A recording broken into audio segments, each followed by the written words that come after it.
yung tao mo? Hapon na hindi pa umuwi. Maghapon na siya hindi umuwi ah. Oy Ace, nakita mo yung Jojo?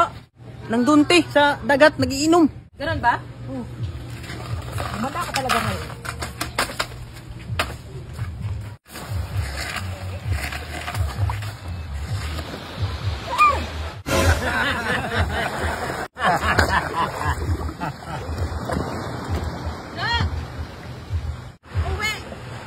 Jo, ang asawa mo, Jo.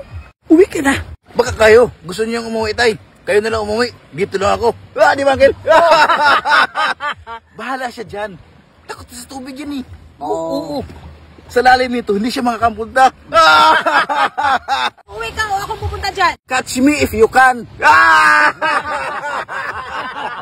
Hindi nga makapunta dito. Sabi ko sa inyo eh.